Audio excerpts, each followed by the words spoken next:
An angioplasty is a procedure that opens up blocked blood vessels without surgery. During the procedure, the interventional cardiologist places a sheath into the artery in your groin or wrist. The cardiologist will guide a small catheter into the coronary arteries through this sheath. Then your doctor will inject a small amount of X-ray dye through the guiding catheter. You may feel a warm flushing sensation at this time. This is normal and passes quickly. The dye will enter the coronary arteries. Your doctor will watch the movement of the X-ray dye on a screen and identify where your arteries are narrowed.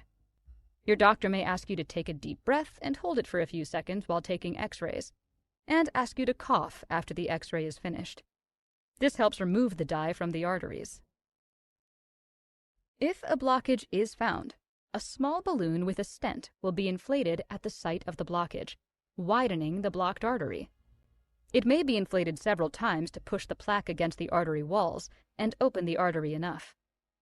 When the balloon is inflated, the blood stops flowing through your artery for a short time.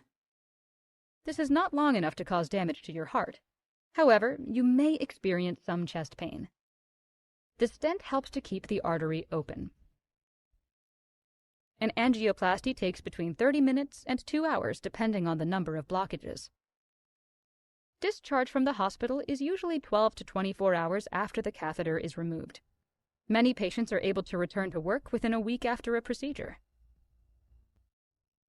Although angioplasty is a less invasive way to open clogged arteries than bypass surgery, the procedure still carries some risks. The most common risks are bleeding at the point of injection and blood clots within the stents. These clots can close the artery, causing a heart attack.